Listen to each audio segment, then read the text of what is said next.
तो रावण संहिता भाग 6। सुकेश के पुत्रों द्वारा सताए गए देवताओं की ओर से विष्णु जी का कुपित हो उन्हें मारने जाना। उन राक्षसों से पीड़ित होकर देवता, ऋषि और तपस्वी वैसे व्याकुल हो देवदेव महादेव की शरण में गए। वहां जाकर उन्होंने त्रिपुर मर्दक कामेरी शिवजी को प्रणाम किया और भय कंपित वाणी द्वारा यह निवेदन किया कि हे भगवान, हे प्राजाध्यक्ष, ब्रह्मा जी के वर से भ्रष्ट हो सुकेश के पुत्र संपूर्ण प्रजा को बड़ा कष्ट दे रहे हैं। हमारे शरणदाता आश्रम को उन्होंने उजाड़ दिया, जो अब वास करने योग्य नहीं रहा। देवताओं को स्वर्ग से हटाकर वे स्वयं ही अधिकार कर लिए तथा देवताओं के समान ही अब वे तीनों राक्षस स्वर्ग में विहार करते हैं। माली, सुमाली और माल्यवान, ये तीनों राक्षस कहते हैं कि विष्णु, रुद्र, ब्रह्मा, इंद्र, यम, वरुण और सूर्य मैं ही हूँ।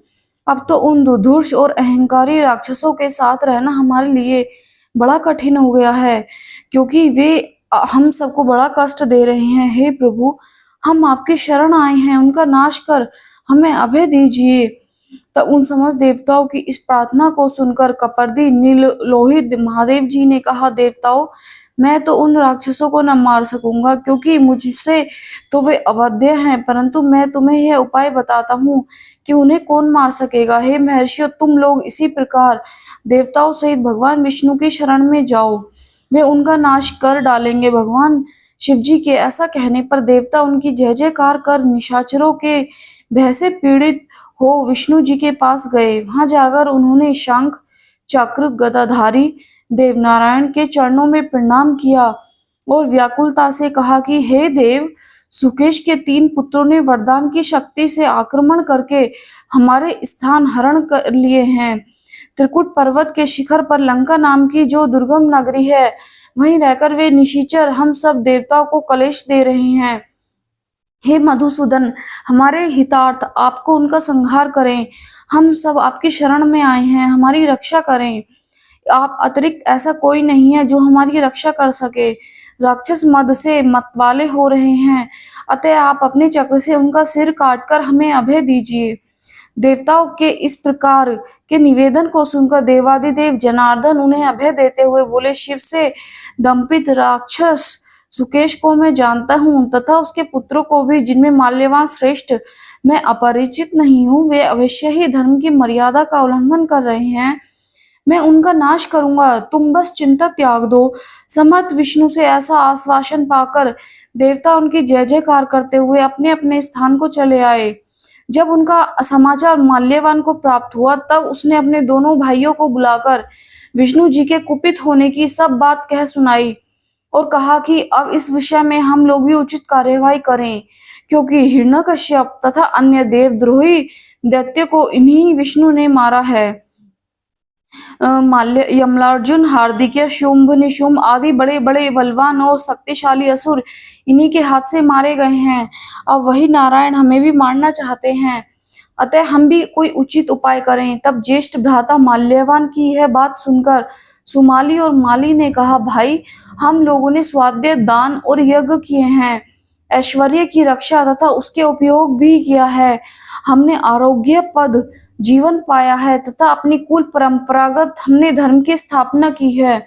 हमने देवसेना रूपी अगाध सागर में प्रवेश करके बड़े से बड़े शत्रु पर भी विजय प्राप्त की है, अतः हम लोगों को मृत्यु से कोई भय नहीं है। नारायण, रुद्र, इंद्र या यमराज कोई भी क्यों ना हो, हमारे समक्ष भयातुर हैं, परंतु विष्णु जी हम पर क्यों कुपित हैं, इसका कोई कारण नहीं ज्ञात होता। संभवतः देवताओं के ही उत्तेजन से उनका मन हमारी ओर से विपरीत हो गया है।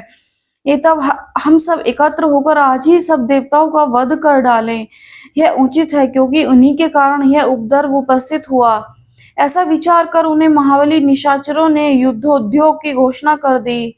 राक्षसों की सब सेना एकत्र होने लगी। रथ, हाथी, घोड़े, ऊंट, बैल, गरुड़ के समान पक्षी, सिंह, बाघ, नीलगाय आदि वाहनों पर वे बलोन्मत्त निशाचर लंका छोड़कर देवलोक को चल दिए। उस समय पृथ्वी और आकाश में भयंकर उत्पात प्रकट हुआ। संपूर्ण भूतों का लय सा होता दिखाई पड़ा। गिद्धों का समूह राक्षसों पर काल सदृश मंडराने लगा। फिर वे भी काल पाशवद राक्षस नहीं लौटे और बढ़ते ही चले गए। जब देवदूतों ने राक्षसों के इस उद्योग का समाचार विष्णु जी से कहा, तब वे तत्क्षण ही सहस्त्र सूर्य के समान चमचमाता कवच धारण कर बाणों से पूर्ण 2 तरकस लिए, कटी सूत्र धारण किए हुए प्रदीप्त खनक उठा अपने महान गरुड़ पर जा बैठे। और इनके अतिरिक्त उन्होंने पाशन्य, शंख, सुदर्शन चक्र, कौमुदकी गदा और शांग धनुष, इस प्रकार सभी श्रेष्ठ आयुधों को उन्होंने ग्रहण कर लिया। फिर तो श्याम स्वरूप पीताम्बर पहने और गरुड़ को पीठ पर सवार श्री नारायण सुमेरु पर्वत स्थित विद्युत मेघ के समान सुशोभित होते हुए राक्षसों के संहार्थ वहां जहां पहुंचे। उस समय सिद्ध, देवर्षि, महानाग, गंधर्व और यक्ष उनकी स्तुति करने लगे। धन्यवाद।